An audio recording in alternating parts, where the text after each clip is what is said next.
Everybody has the desire to do something, but they don't have that.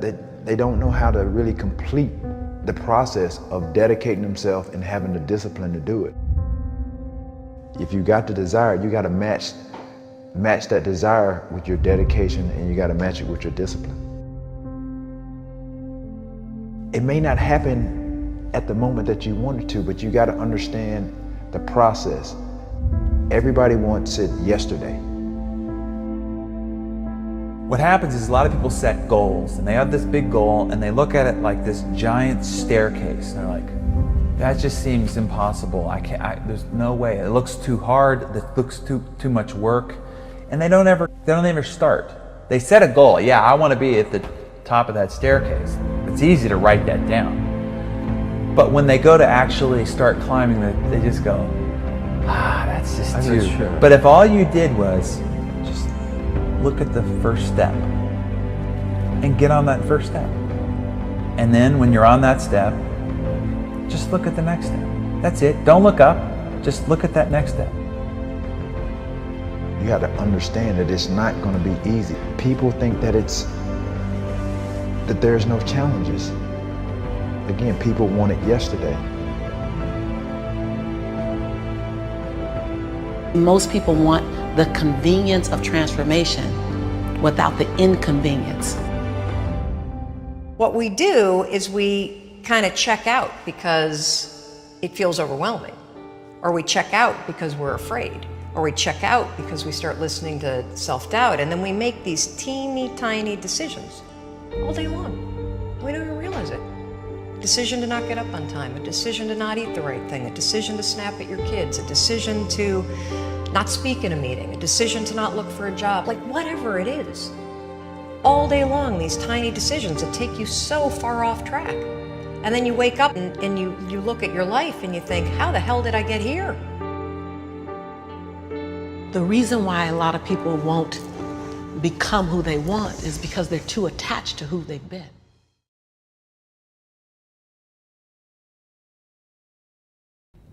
It's the one thing that we all have, the mind, right? But it's the one thing that we don't have a manual for. We buy a blender, we get a manual. Our iPhone comes with a manual. We get a car and it has a manual.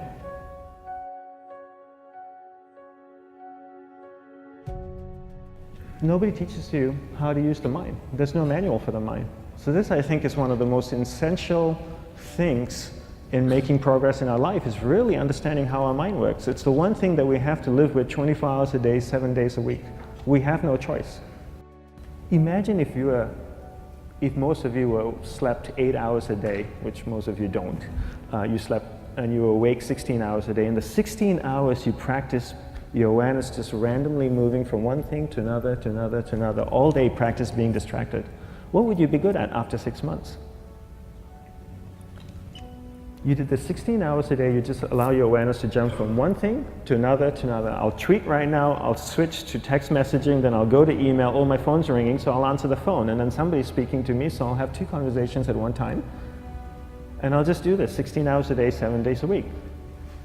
So you get it being good at distracted. After 1 year, you're an expert at being distracted. After a year and a half, they'll invite you to give keynote talks on being distracted. You're so good, you practice 16 hours a day.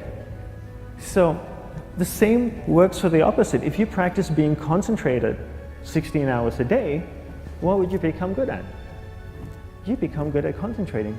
And all it takes is practice. By just doing one thing at a time. Keeping your awareness on one thing at a time. And you integrate this into everything that you do in your life. So the best way to do it is pick a few opportunities in your everyday life. For example, we all speak with people. When I speak with somebody, I give them my undivided attention. I keep my awareness on them, and the conversation is really brief. Why? Because we're concentrated. We're not being distracted. A 10-minute conversation normally just takes 3 minutes because you're just so focused.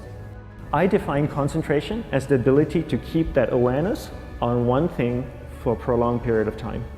So if I can keep my awareness on Eric and not drift away and think about the wedding, or drift away and think about the vacation, or what I'm going to do later, then I'm concentrating on Eric.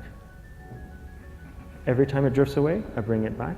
And the more I practice this, the more I practice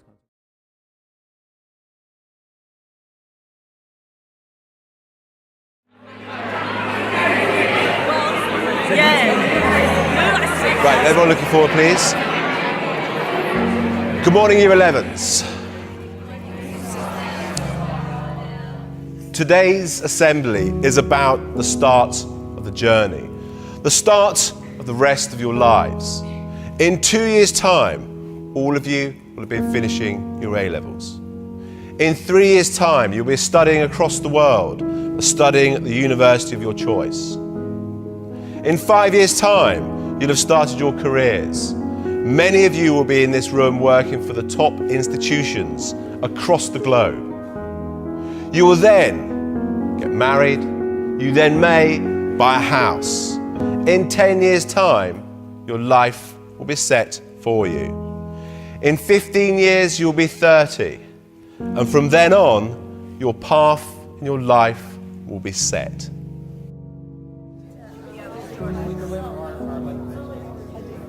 I'm sorry, Mr. Headmaster. Let me tell you why that approach may fail you.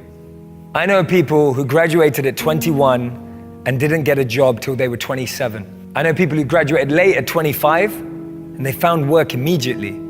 I know people who never went to university but found what they love at 18. I know people who found a job straight out of college, making decent money, but hate what they do. I know people who took gap years and found their purpose. I know people who were so sure about what they were going to do at 16 and changed their mind at 26. I know people who have children but are single. And I know people who are married but have had to wait 8 to 10 years to have children. I know people in relationships who love someone else. I know people who love each other but aren't together. So my point is, everything in life happens according to our time, our clock. You may look at some of your friends and think that they're ahead of you, or maybe some of them you feel are behind. But everything happens at their own pace. They have their own time and clock, and so do you. Be patient. At age 25, Mark Cuban was a bartender in Dallas. It took till 32 for J.K. Rowling to be published for Harry Potter after being rejected by 12 publishers.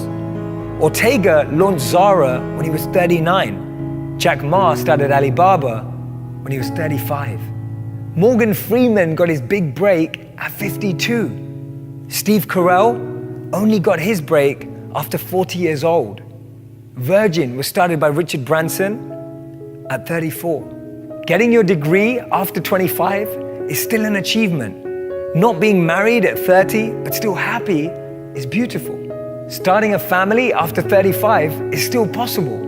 And buying a house after 40 is still great. Don't let anyone rush you with their timelines. Because as Einstein said, not everything that counts can be counted, and not everything that's counted truly counts. And this is the most important thing. I want you to be able to create meaningful, purposeful, fulfilling lives for yourselves, and learn how to use that to make an impact and a difference in the lives of others. That will be true success.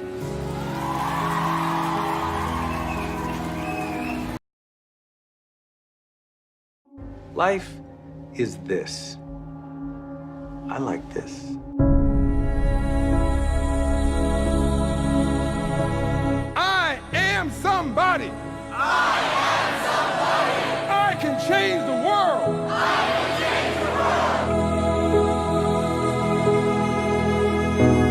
The major mistake that everybody makes is waiting.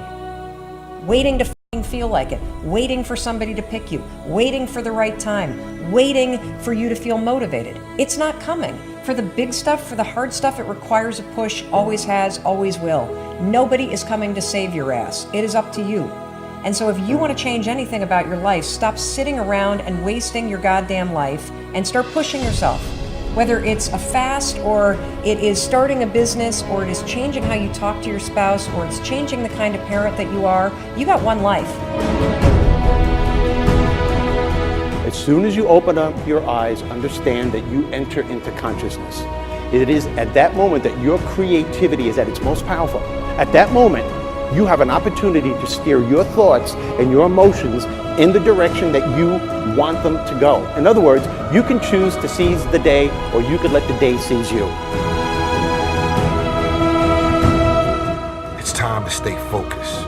It's time to decide, fuck clubs, fuck partying, fuck trying to fit in and socialize, rub elbows with everybody so people can stop calling you weird. Why are you so antisocial? Because I'm trying to get it. Why are you staying on the basketball court so much? Because I'm trying to get it. Why are you out there practicing in the hot sun when ain't nobody else out there? Because I'm trying to get it. Why are you not clubbing like every time I text you and invite you to go do something fun and cool, you always studying? Because I'm trying to get it. Let me tell you something, homie. These women ain't going nowhere. These clubs, these parties, all this shit ain't going nowhere. The more weird you are is a reflection of how committed you are to focusing on your shit, molding and shaping and developing your ideas and your craft so that when it's time for you to make your rounds, you're gonna fly. I think we can all agree that today, too many people wake up in the morning and as soon as they open up their eyes, the first thing they focus on is the grueling day that they had the day before. All the things that didn't turn out the way they wanted it to go. Then they start thinking about the grueling day that lies ahead of them, the traffic jam that they have to be into. And then they can't understand why, when they're going into work, their energy level is down here. And with what you're trying to accomplish, with the responsibility that you have, it has to be up here. It has to be up here. So what I'm asking you to do, as soon as you open up your eyes, before you take the covers off, before you plant your feet on the floor, is to think of something or someone that you are totally grateful for in your life. I don't care who it is, and I don't care what it is. Maybe it's the person lying next to you. Maybe you're thinking of your children, the dog that's lying on the side of the bed, the cat that's laying on the other side of the bed. Maybe you're listening to the birds outside the window in your house. Maybe you're thinking of your home. Maybe it's a particular goal that you achieved or someone that you helped a couple of days before. Folks, it doesn't matter what it is or who it is. Just feel it with your heart and soul and keep building from there.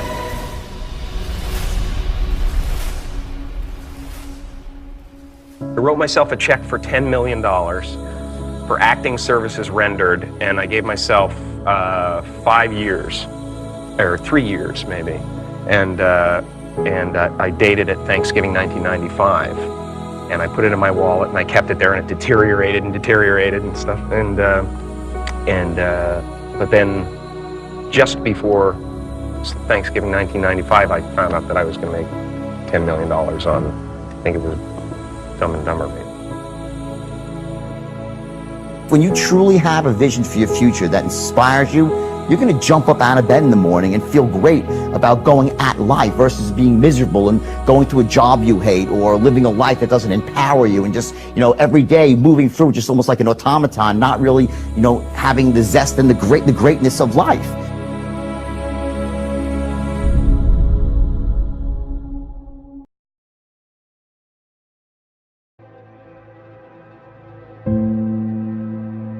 I'm not able to change your life, but you certainly are. And I have found that it's ideas that literally change everything in our life. In life, you should only ever be doing one of two things. And that is figuring out what you're most passionate about, like finding your dreams in life. And then 2, realizing those passions, realizing those dreams. And the first one is much harder than the second one. If you know what you want to do, no big deal. You just commit your entire life to doing it, and you'll either get really close or you'll die trying. So what I would challenge this young man or young woman to do is you have to look inside of yourself to see what you really want. What are you passionate about? We use these words and these little phrases of only the strong survive and all this other crap. They're all just fucking words. I get so tired of hearing people just talking. Like right now, someone may think Goggins just talking. You don't know me. So when I speak from passion, I speak from experience, I speak from suffering. I have to tell this young man or woman that the only way I believe, and this is just my experience in life, The only way you're ever going to get to the other side of this journey is you have got to suffer to grow. To grow, you must suffer.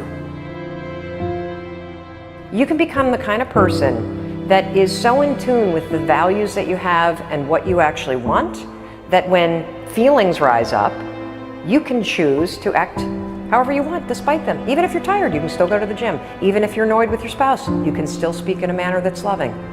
Even if you don't feel like doing that hard work, you can still push yourself to do it. Your feelings aren't a choice. Your behavior and your thoughts are always a choice.